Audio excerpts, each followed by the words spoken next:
Hello YouTube and welcome to the nation of free to play. I'm Mr. Mondstadt and today the Genshin special program livestream for version Lunar 2/6.1 just aired. With NEFER we will be getting a brand new 5-star character as well as some long awaited reruns. In this video I will analyze NEFER's kit, give you my take on her place in the meta and talk about the rerun units as well as their pull value in Not Cry. And as always, stick around for my F2P pull priority list in the end. Let's start out with NEFER. NEFER is a 5-star Dendro catalyst and will work as a main DPS. To be more precise, a lunar-bloom DPS, and if you now think, lunar-bloom? Isn't that what Lauma does? Yes, exactly, but more on that later. First, let's take a look at NEFER's talents. Her normal attacks are all Dendro since she is a catalyst. However, aside from that, her kit does not really center around her normals, so we can ignore them for now. Her elemental skill looks like to be the core part of her kit. When you use her E, she dashes forward, deals AoE Dendro damage and most importantly, enters the Shadow Dance state. In this state, her interruption resistance will be increased. Also, if you have at least one Verdant Dew, NEFER's charge attack will be replaced with a special charge attack called Phantasm Performance, and these will not consume her stamina. Also, the skill will have two uses, so similar to Varessa or Sucrose, who can use the skill twice as well. Okay, but why is the skill so important? Where is the damage coming from? Well, technically from NEFER's charge attacks, but only the ones in the Shadow Dance state. When she uses her special charge attacks, not only will NEFER herself deal damage to enemies, but she will have two shades on field who will also deal damage, and this shade damage is considered lunar-bloom damage. Lunar-bloom damage is a transformative reaction and with that ignores defense, similar to Flint's lunar charge burst hits. I will come back to the skill and Verdant Dews later, but want to have a brief look at her elemental burst first. With her ultimate, NEFER will deal AoE Dendro damage. Also, she will absorb all Veils of Falsehood to buff this damage further. Veils of Falsehood? What's that? Glad you asked. Let's move on to her passives to make more sense of her overall kit. If your party's moon sign is in Ascendant Gleam, meaning you have at least one additional Not Cry character in your party, you gain this effect. After NEFER uses her skill, any Dendro cores on field will be converted into Seeds of Deceit.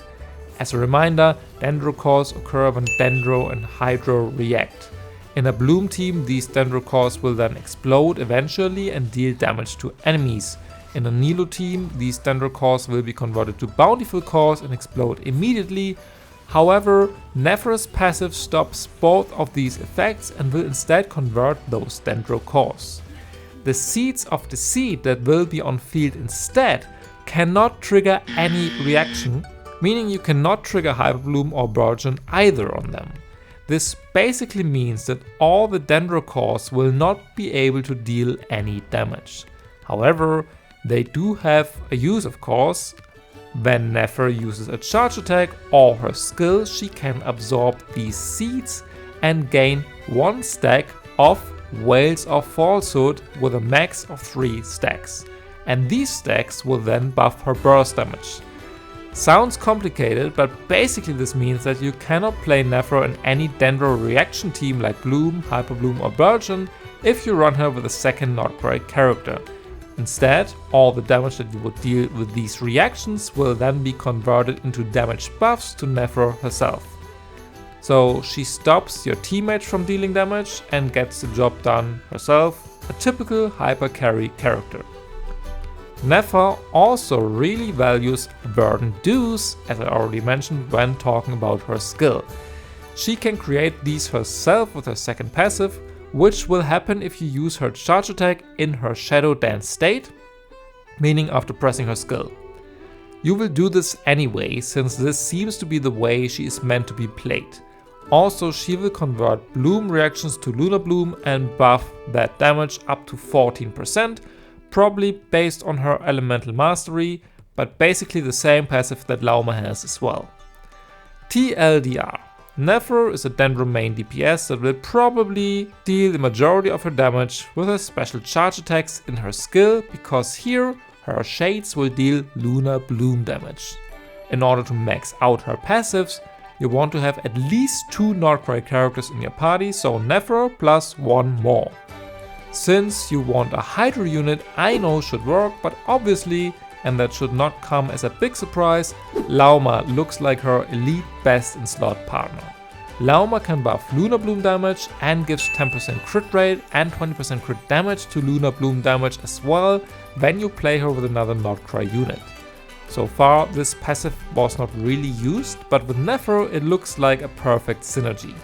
On top of that, Lauma can generate Verdant Dew stacks, which you do want for NEFER as well.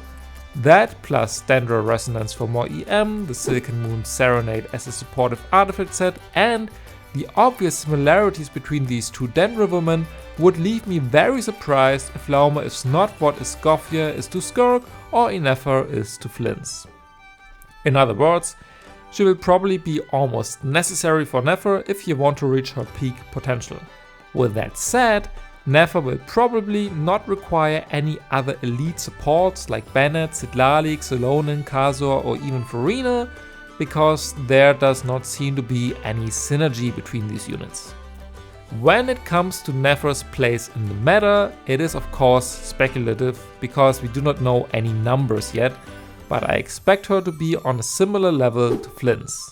I doubt that she will power creep him already since his banner is still live and he is very strong in his elite team.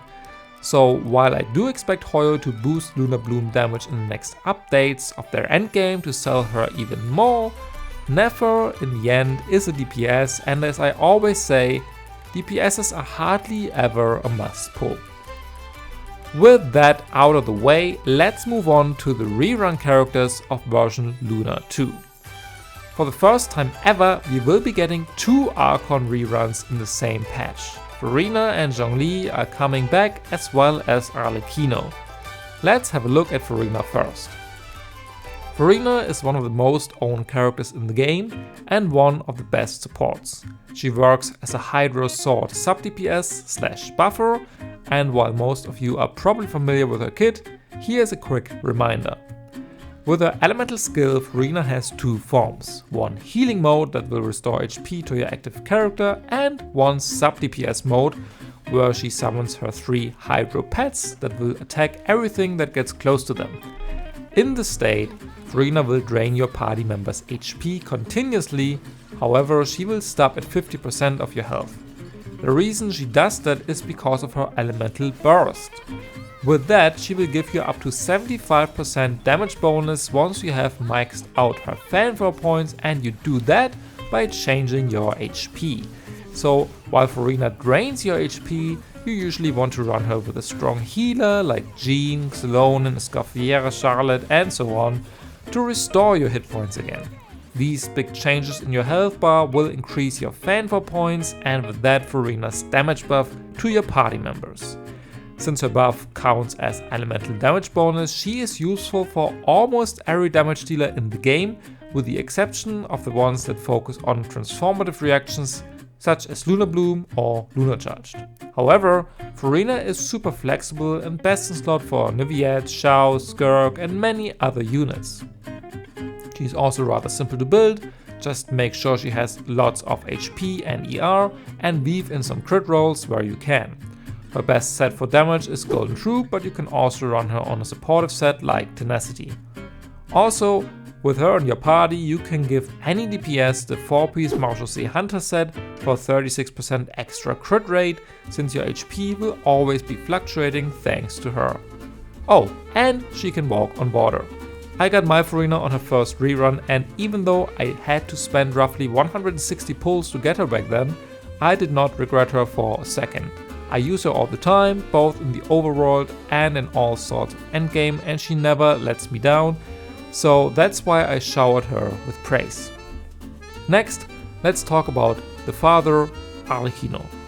The fourth of the F2P Harbingers is a very strong pyropolar DPS and would be the strongest damage dealer of her element if Mawika didn't exist.